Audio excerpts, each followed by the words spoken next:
마음으로 신앙 고백하면서 5월 6일 새벽 기도회를 하나님 앞에 올려드리겠습니다.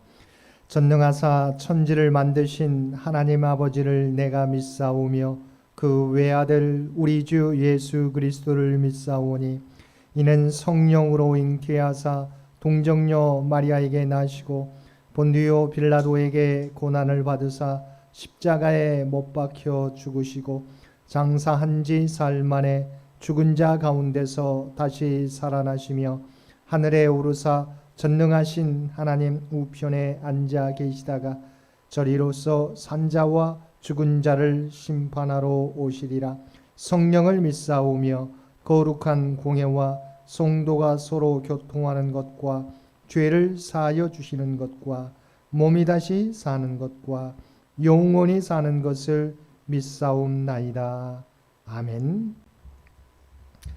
우리 다 함께 찬송 191장 통합찬송가 427장입니다. 191장 통합찬송가 427장입니다.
오늘 우리에게 주신 하나님의 말씀 고린도전서 2장 10절로 16절까지 말씀입니다. 고린도전서 2장 10절로 16절까지 말씀입니다. 10절에서 16절까지 우리 주신 말씀 한 절씩 교독하겠습니다. 오직 하나님의 성령으로 이것을 우리에게 보이셨으니 성령은 모든 것 곧 하나님의 깊은 것까지도 통달하시느니라. 사람의 일을 사람의 속에 있는 영 외에 누가 알리요? 이와 같이 하나님의 일도 하나님의 영 외에는 아무도 알지 못하느니라. 우리가 세상의 영을 받지 아니하고 오직 하나님으로부터 온 영을 받았으니 이는 우리로 하여금 하나님께서 우리에게 은혜로 주신 것들을 알게 하려 하심이라. 우리가 이것을 말하거니와 사람의 지혜가 가르친 말로 아니하고 오직 성령께서 가르치신 것으로 하니 영적인 일은 영적인 것으로 분별하느니라. 육에 속한 사람은 하나님의 성령의 일들을 받지 아니하나니 이는 그것들이 그에게는 어리석게 보이며 또 그는 그것들을 알 수도 없나니 그러한 일은 영적으로 분별되기 때문이라. 신령한 자는 모든 것을 함께 읽겠습니다. 누가 주의 마음을 알아서 주를 가르치겠느냐? 그러나 우리가 그리스도의 마음을 가졌느니라. 아멘. 오늘도 새벽을 깨우고 말씀과 기도로 금요일 하루를 시작하는 우리 모든 성도들 가운데 하나님의 놀라운 은혜가 언제나 함께 하시기를 주님의 이름으로 간절히 축원드립니다. 오늘 본문 말씀은 구원에 관한 하나님의 지혜는 오직 성령의 능력 안에서 이해될 수 있음을 우리에게 말씀해 주고 있습니다. 구원에 관한 하나님의 지혜는 피조물인 인간의 지혜와 이해력으로는 감히 깨닫거나 알 수 없습니다. 창조주 하나님을 인간의 제한된 능력으로 이해하려는 것은 어리석은 시도인 것입니다. 그래서 바울 사도는 이런 하나님의 지혜는 성령 안에서 볼 수 있고 이해할 수 있음을 말하고 있습니다. 10절 말씀입니다. 오직 하나님이 성령으로 이것을 우리에게 보이셨으니 성령은 모든 것 곧 하나님의 깊은 것까지도 통달하시느니라. 사도 바울은 이어지는 11절에서 예를 들어 말하기를 사람 일을 사람의 속에 있는 영 외에 누가 할리요 이와 같이 하나님의 일도 하나님의 영 외에는 아무도 알지 못하느니라고 했습니다. 그렇습니다. 사람의 깊은 사정인 욕망이나 비밀이나 목적을 다른 사람이 전혀 알 수 없습니다. 알 수 있다면 그 사람의 외적인 행동을 보고 추측할 따름입니다. 그러나 자기 자신의 마음은 자기 속의 사정을 다 알고 있는 것 같이 하나님의 영인 성령께서는 하나님의 깊은 것까지라도 통달할 수 있는 것입니다.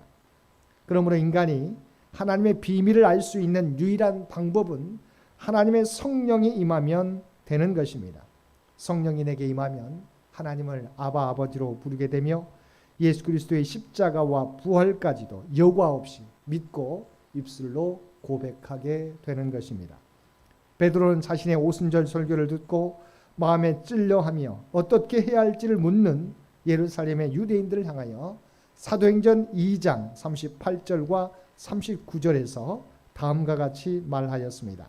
베드로가 이르되 너희가 회개하여 각각 예수 그리스도의 이름으로 세례를 받고 죄 사함을 받으라. 그리하면 성령을 선물로 받으리니 이 약속은 너희와 너희 자녀와 모든 먼데 사람 곧 주 우리 하나님이 얼마든지 부르시는 자들에게 하신 것이라 하고. 사랑하는 성도 여러분, 오직 하나님의 비밀은 성령을 통해 우리가 알 수 있습니다. 그리고 그 성령은 회개하며 예수 그리스도를 믿는 모든 자에게 하나님이 선물로 주시는 것입니다. 우리로 하여금 그리스도를 믿어 하나님의 구원받은 백성이 되며 하나님의 구원의 비밀을 깨닫게 함과 동시에 하나님의 놀라운 능력을 덧입혀 주시는 성령을 날마다 사모하며 살아가는 저와 여러분들 되시기를 바랍니다. 사도 바울은 우리가 하나님의 성령을 받는 것에 대하여 12절을 통하여 중요한 교훈 두 가지를 우리에게 말씀해 주고 있습니다. 첫째는 11절에서처럼 하나님의 영이라 하지 않고 하나님으로부터 온 영이라고 한 것입니다. 여기서 두 영은 서로 다른 것이 아니라 같은 영을 가리키지만 오늘 우리 12절 말씀에 하나님으로부터 온 영이라고 하는 것은 바로 하나님이 주권적으로 주신 혹은 계시하신 사역을 강조하고 있습니다. 그래서 우리는 이것은 하나님의 전적인 은혜라고 하는 것입니다. 둘째는 세상의 영을 받지 아니하고라고 말씀하고 있습니다. 그리스도인은 하나님으로부터 온 영을 받았다는 사실입니다. 세상의 영에 덧붙여 받은 것이 아니라 철저히 세상의 영을 배제한 상태의 영을 의미합니다. 따라서 하나님으로부터 온 영을 받은 사람은 세상의 영을 소유할 수도 추구할 수도 없는 것입니다. 이처럼 하나님의 지혜는 하나님만 아시는 비밀이기 때문에 하나님의 성령께서 우리에게 알려주시지 않으신다면 아무도 깨달을 수 없습니다. 마찬가지로 고린도 교회 안에서 발생한 여러 문제를 해결하기 위해서 이 세상의 지혜가 아니라 성령을 통해 깨닫게 하시는 하나님의 지혜가 그 무엇보다 필요함을 바울 사도는 강조하고 있습니다. 왜냐하면 믿음의 일은 영적인 일로서 이 세상의 지혜로만 해결될 수 있는 것이 아니기 때문입니다. 교회의 산적한 문제들도 성도들이 고민하고 이성적 논리적으로만 생각하여 해결할 수 있는 것이 아니라 성령님이 하나님의 지혜를 깨닫게 해주셔야 해결될 수 있는 것입니다. 세 번째, 바울은 사람들을 세 부류로 분류하고 있습니다. 첫째, 육에 속한 사람. 둘째, 육신에 속한 사람. 셋째, 신령한 사람입니다. 첫째, 육에 속한 사람은 거듭나지 못한 자연인으로 하나님의 성령의 가르침을 받지도 깨닫지 못합니다. 14절 말씀입니다. 육에 속한 사람은 하나님의 성령의 일들을 받지 아니하나니 이는 그것들이 그에게는 어리석게 보이며 또 그는 그것들을 알 수도 없나니 그러한 일은 영적으로 분별되기 때문이라. 이들은 아직 예수님을 영접하지 않은 세상 사람들을 의미합니다. 둘째 부류는 3장에 나오는 육신의 사람입니다. 그들은 그리스도인이 되었지만 아직 분별력이 없는 어린아이와 같은 신앙인들을 의미합니다. 3장 1절 말씀입니다. 형제들아, 내가 신령한 자들을 대함과 같이 너희에게 말할 수 없어서 육신에 속한 자, 곧 그리스도 안에서 어린아이들을 대함과 같이 하노라. 그리고 3장 3절 말씀입니다. 너희는 아직도 육신에 속한 자로다. 너희 가운데 시기와 분쟁이 있으니 어찌 육신에 속하여 사람을 따라 행함이 아니리요. 성령을 따라 사고하고 행동하는 삶과는 거리가 먼 사람을 의미합니다. 바울은 고린도 교회 성도들을 가리켜서 육신에 속한 자들이라고 말하고 있습니다. 이들은 거듭나고 구원받은 사람들이지만 아직도 미성숙하기 때문에 성장이 필요한 사람들이라는 것입니다. 그리고 이들은 성령의 인도하심에 순종하는 삶이 아니라 여전히 자신이 중심이 되어 시기와 분쟁이 있는 사람들을 의미합니다. 세 번째 부류는 신령한 사람으로 이들은 성령의 인도하심에 순종하여 육신의 정욕을 버리고 더 이상 죄와 사망에 매이지 않고 세상의 구습을 따라 살지 않는 그리스도인들을 의미합니다. 신령한 사람은 하나님이 선물로 주신 하나님의 영, 성령의 인도하심을 따라서 자신의 정욕과 뜻을, 하나님의 뜻을 굴복하며 하나님의 말씀대로 살아가려고 노력하는 사람들입니다. 바울 사도는 신령한 사람의 모습에 대하여 갈라디아서 2장 20절 말씀을 통해서 우리에게 잘 표현하고 있습니다. 내가 그리스도와 함께 십자가에 못 박혔나니 그러니 이제는 내가 사는 것이 아니요 오직 내 안에 그리스도께서 사시는 것이라. 이제 내가 육체 가운데 사는 것은 나를 사랑하사 나를 위하여 자기 자신을 버리신 하나님의 아들을 믿는 믿음 안에서 사는 것이라.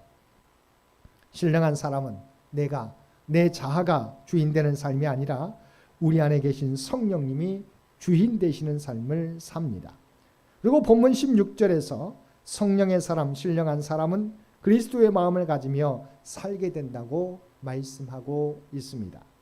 그리스도의 마음을 갖는다는 것은 우리의 태도와 생각, 이성적 판단, 감정 등을 예수 그리스도와 동일시한다는 것을 의미합니다. 내 생각대로, 내 감정대로 사는 삶이 아니라 그리스도의 생각, 그리스도의 뜻, 그리스도의 계획 등이 무엇인지를 생각하고 그 뜻대로 살아가는 삶을 의미합니다. 사랑하는 성도 여러분, 하나님께서는 믿는 자에게 하나님의 영인 성령을 선물로 주셨습니다. 이제 우리는 우리 가운데 내주하시는 성령님의 인도하심을 따라 살아가야 합니다. 거듭났지만 여전히 내가 주인 되려는 육신의 사람이 아니라 이제는 성령께서 우리 안에서 인도하시는 대로 순종하며 살아가는 신령한 사람이 되어야 할 것입니다. 우리 모두가 신령한 사람이 되어서 우리가 발을 딛고 서 있는 이 땅과 이 사회를 하나님 나라로 변화시켜 갈 수 있는 저와 여러분 모두가 되시기를 주님의 이름으로 간절히 축원드립니다. 함께 기도드리겠습니다. 사랑하는 이가 충만하신 아버지 하나님, 우리를 구원하여 주시고 우리에게 하나님의 영 성령을 선물로 주셔서 우리를 인도하여 주심에 진심으로 감사드립니다. 거듭났지만 내가 주인 되어 살아가는 육신에 속한 삶이 아니라 매 순간 하나님의 뜻을 우리에게 알려주시는 성령님의 인도하심 따라 살아가는 신령한 사람들이 모두 되게 하여 주옵소서. 날마다 나는 죽고 내 안에 그리스도가 주인 되는 삶을 살아가는 우리 모두가 되게 하여 주옵소서. 오늘도 이 나라의 민족을 긍휼히 여겨 주시고 창현재단을 지켜주시며 창현의 가족들 한 사람 한 사람을 주님의 품 안에 품어주시고 아버지 하나님 주님의 뜻 가운데 살아갈 수 있도록 은혜 베풀어 주옵소서. 우리가 이 땅에서 부름받은 자인 것을 깨닫게 해주시고 구별된 삶을 통하여 하나님의 뜻과 하나님의 영광을 드러내는 우리 모두가 되게 하여 주옵소서. 이제는 우리 주 예수 그리스도의 은혜와 아버지 하나님의 극진하신 사랑하심과 성령님의 세상 끝날까지 우리와 동행하시며 인도하시는 놀라운 교통의 역사가 오늘 주신 말씀을 따라 내가 주인 되는 삶이 아니라 우리에게 선물로 주신 성령의 인도하심을 따라 살아가는 신령한 삶을, 신령한 사람의 삶을 살아가겠노라고 결단하며 세상 가운데 나아가는 사랑하는 주의 백성들과 그의 가정과 산업의 터전 위에 이제로부터 영원토록 함께 주시기를 우리 주 예수님의 이름으로 간절히 축원하옵나이다. 아멘. 여러분 기도하실 때 오늘 주신 말씀을 위해서 이 나라의 민족을 위해서 창현재단을 위해서 창현의 가족들을 위해서 기도해 주시고 각자의 기도 제목 가지고 하나님 앞에 더욱더 가까이 나아가시기를 바랍니다.